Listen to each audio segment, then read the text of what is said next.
Hey, good morning, everybody. It's Hammer. Today is Thursday, November 30th, 2023. I, of course, with Originator Success here, the Daily Rate Lock Conversation, the only place on the web where you guys get to be a part of the conversation for your daily mortgage rate update. Remember, you can join me live each and every day, 9:30 a.m. Eastern Time. If you're watching on the replay, all I ask, just give me a little hashtag replay in the comments. Let me know that you were here. And don't forget to smash that like button, whether you're here live or on the replay.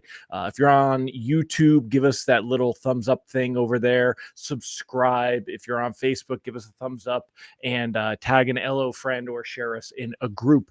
Remember, you can sign up for my written email lock advice if you want something a little bit shorter to your inbox each and every day. www.ratelockadvice.com. You can get our text alerts. They're $7 a month. You can't beat them. You should join them.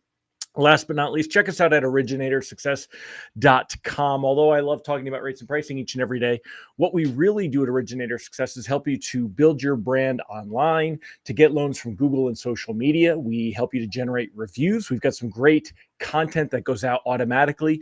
In fact, it's funny because we just had the loan limit change, right? And I'm sorry I don't have any of this prepped. It just happened to catch my attention right before I got on the call. So it's funny because I see all these people make fun of the Facebook loan limit posts. Let me know in the comments, do you make fun of those Facebook loan limit increase posts? Do you think, oh, it's stupid, LO's all posting this stuff, blah, blah, blah, right? Wrong mentality. You're friends with a lot of originators. So what do you see a lot of? You see a lot of posts about loan limit price adjustments. Real estate agents may as well, right? But, it's amazing. We put out a post, but we break it down so it's not in jargon. Instead of saying, oh, loan limits went up, because people don't know what that means, we say, did you know you may qualify for a bigger mortgage? Because that resonates. It's simple talk. People are like, oh, what is it? I may qualify for a bigger mortgage. It means I may be able to get more house. And that kind of stuff resonates. So again, we've got awesome content. It's auto-posted for our members. We sent it out to their real estate agents. Make sure that they are in the know. I'm doing a lot of talking on this one, but you got to go check it out, originatorssuccess.com. We got a lot of feedback about how it really does work well. So that said, let's say hi to the live folks this morning. Ken, you said loan limit posts are the equivalent of realtors posting daylight savings time changes. No, they're not, dude. They're done wrong. But when they're done right, they generate business. We absolutely generate business for our members with those, with the emails, the posts. It's an opportunity to touch and stay in front of an agent. You got to be embracing this stuff with the right way. Anyway, who else we got here live this morning? Of course, we got Ken Crew. Good morning. And I always love that, your opinion, even if it's wrong. We got Tom Dedmore, Mallory Fodiatis. Good morning. Rob Stewart, Tim Kyla, Brenda Jenkins, Bobby Searson. All right, Ken, you're just stroking my ego, and I appreciate that. It's true, but often done wrong. You're right. It's like a lot of stuff. It's done wrong. You gotta finesse it so it makes sense to people. So anyway, enough on that topic. It's great to see all of you here this morning. Let's jump in and get to the good stuff here. What did I just hit, and where did it move things? That's kind of crazy. Let's see, captions. There we go. Oh, there we are. All right, so let me go ahead and share my screen. Let's talk about what's going on this morning. As far as rate sheets and pricing and all that stuff goes, the today rate sheets may be off a little bit from yesterday. Mortgage bonds down about 25 basis points right now to start the day. I'm going to zoom in on this. I want you guys to see a couple of things up close as we go through this. I know it's funny. I'm reading Scott's comment. Scott's comment was that my dog said the time did not change. Dinner is still the same time. Yeah, exactly. Shows that we kind of see things in our own lights. Anyway, taking a look here, I wanted to kind of show you guys, when we look at the technicals, we look at mortgage-backed securities. Yesterday, they broke above this 200-day moving average, but we didn't get confirmation. In other words, we broke above it during the day. We ended the day above it, but then you're always looking for that next day to see if it holds. So far, it's kind of struggling, but it is holding. So the 200-day moving average is 100.35. Right now, we're at 100.33, close enough to call that government. But really, when it comes to these technicals and the fact that we are looking at mortgage bonds breaking above that 200-day moving average and, all these different things, I got news for you. It's not going to matter, because next week is when we get all of the jobs data. We're going to get JOLTS. I've talked about this many, many times already, and I'll keep talking about it. We're going to get the JOLTS data, which is job openings and labor turnover survey. That used to not be a big report, but now that markets are watching the labor market, looking for signs of any softening, it is a big report, right? So we get that next week. We're going to get the ADP report next week, which is private payrolls. We're going to get non-farm payrolls, wage data, unemployment. Again, going back to the charts, over here in early November, November 3rd, Friday, November 3rd, this was the jobs data and the week of job stuff that broke us through. We started that week. The week before we were at, here, and then Thursday and then Friday. So, you look at where when we had the JOLTS data come out and all that other stuff, and we were from down at lows like 97, and we ended the week at 99. We picked up 200 basis points. Now, I don't think we're going to see anywhere near this kind of reaction next time around. The reason we saw such a strong reaction last time was because that was when markets were starting to kind of embrace the idea that the Fed was done raising rates. Okay. Right now, we are seeing in Fed futures, they tell the story, and we need to be watching what the Fed futures say. So right now, the expectation next week, did I see the GDO report yesterday? Revisions were all government spending, no suspicion there. Well, there's a lot of suspicion. It's all suspicious, though. That. It's all suspicious. But what is forming our reality for mortgage rates is perception. And the perception from traders, therefore, influencing the market. Right now, nobody expecting to see Fed is going to, I know you meant GDP. Nobody is expecting to see the Fed raise rates at the meeting in 2 weeks, right? So we've got, today is the 30th. The meeting is the 13th. Nobody's expecting to see a rate increase. However, we were looking for a rate increase. Remember, we're at 5.25. We were looking for a rate cut by June, right? That would have brought us to 5. But now an overwhelming expectation, 42% believe we'll be at 4.75. Now, if we see rate cuts, the Fed is not going to cut rates by half a point. They're going to cut rates in quarter point increments, right? That's standard fare. They would only cut big cuts in a situation like the epidemic, the pandemic, where we were looking to, stimulate the economy because it was tanking. Well, we're not going to see tanking economy. So we're going to see quarter point reductions. And what this is telling us is that the first one is expected, look at this, by May. We're seeing that calendar shorten. Yesterday, Bill Ackman, we talked about how he expects to see it in the first quarter. That means March, because you're not going to get one in January, even at the end of January. Next meeting is January 31st, the end of January. But March, that's the one. And look at this. I mean, it is getting close. It is getting close. It is 45% expectation that we're going to see a rate cut as soon as March. Now, if next week's labor data comes in showing any kind of softening, this will gain more momentum over here. It's over here, right? That side. It's very weird for me because my monitor is on my left, but I'm pointing to my right. But if this gains momentum, this means that mortgage rates improve. Then, of course, we've got inflation data, which I'm going to talk about in a minute. And then we've got the Fed meeting. So if we see expectations that the Fed could cut, now yesterday we had a few different Fed members that were out there talking about what they saw, right? So what's funny is none of these Fed members are actually voting at the 2 weeks FOMC meeting, the FOMC meeting in 2 weeks, right? So none of them are voting at this. But they're all going to get their piece in because guess what Saturday is? Saturday is the beginning of the blackout period. So 10 days before the meeting, which will be the second, the Fed, they go in their blackout and the Fed members are no longer talking. So yesterday we had Loretta Mester, who this is her last hurrah. She's out in 2024.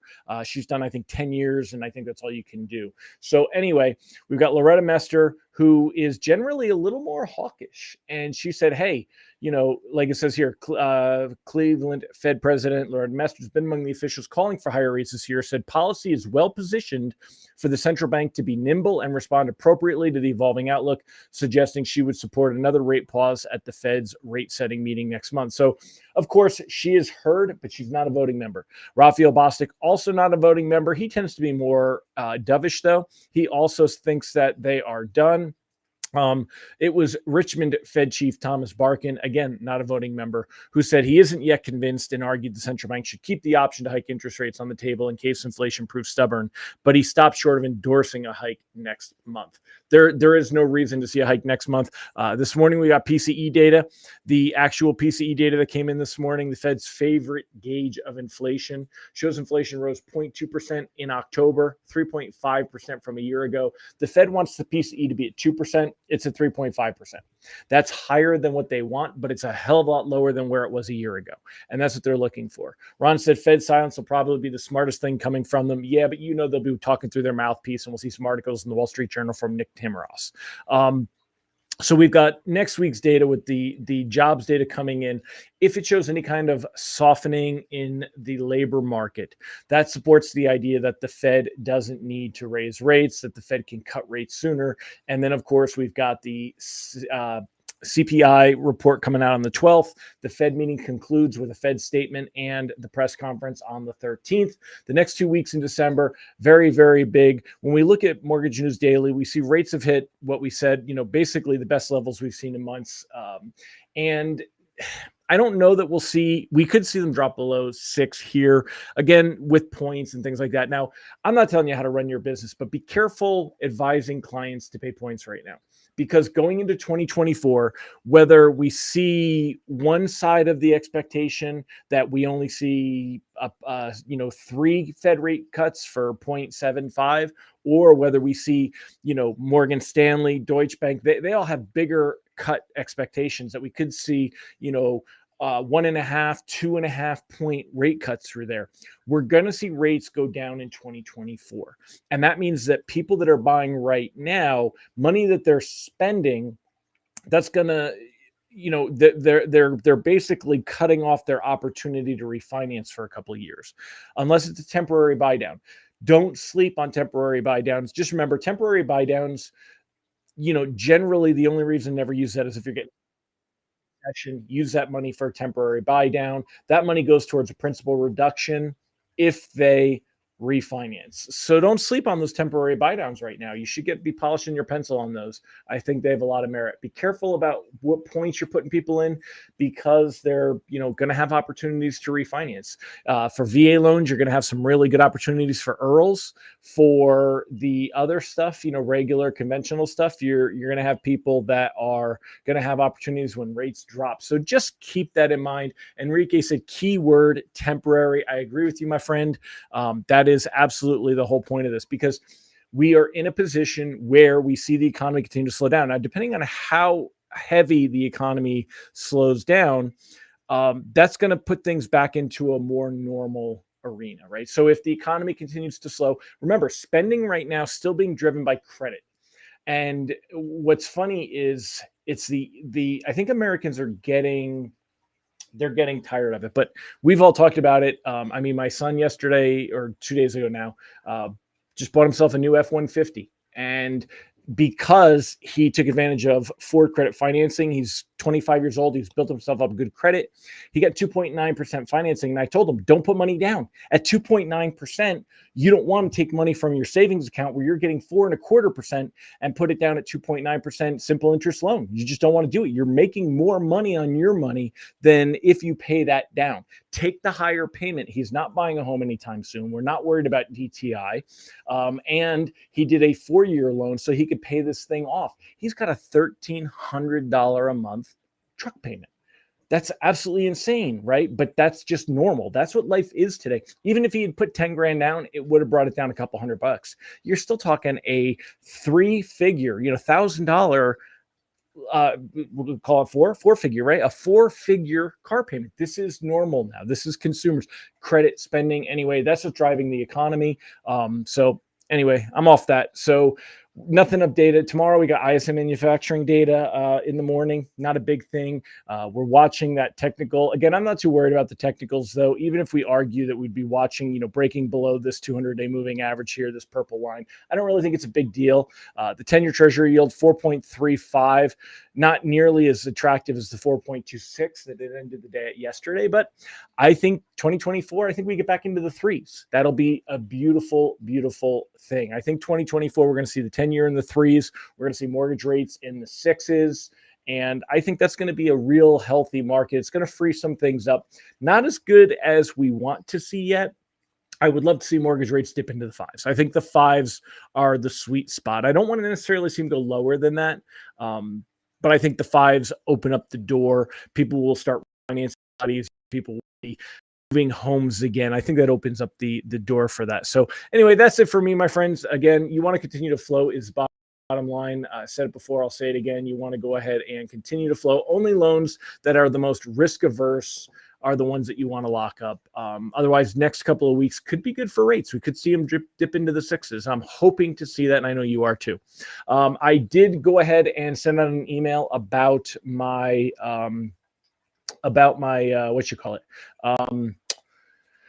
business planning session. This one's going to be a really good one. I think it's key. I think everybody should be on it. I know that I say that. And of course, I'm gaining monetarily. So people would say, well, of course you're going to say that. You make money. But that's not why I say it. You know that. But if you go to hmmr.io/2024 plan, that should work. If you, in fact, I'm going to click on that link myself. So if you go to hmmr.io 2024 plan, isn't it cool to make your own little short link like that? There it is. That is it. So go there, sign up. $67 is the early bird price. The price is going up to 97. That's generally what I like to price it at. So jump in early, $67. The price goes up to 97 soon. Probably on Monday. I think I'll do it. And get in on it. It's a live workshop. So anyway, that's it, my friends. I will see y'all later. Mike said, I hope mortgage rates go back to the twos. Mike, it's not healthy. The problem is for the mortgage rates to go back to the twos, that means we'd have a really, really horrible economy. Number one. Number two, we're not making any money on any of the investment stuff. Number three, that means that we're going to end up in the same situation we're at now with golden handcuffs. So Ron, I agree with you, my friend. Is there something wrong with making money, make a lot of money, help a lot of people, have a lot of fun? Ron, those not true words have never been said, my friend. I agree with you. And I also, everybody who knows me knows I give a ton of free content. In fact, today I'm doing a webinar. I'll send out an email on for 2020 Vision for Success coaching about cheap marketing strategies for 2024. And I'll be talking about that. So that's a free one, and I'll be doing that for free today too. So you guys know I love to give away free value as well, but got to pay the bills, keep the lights on, feed the cats, that kind of stuff. So, all right. Well, you guys have a fantastic day. Thank you for joining me. Remember, I do this each and every day, 9:30 a.m. Eastern time. Would love to see you here tomorrow. Same bat time, same bat channel. And I'll see you then. Take care, everybody. Bye-bye.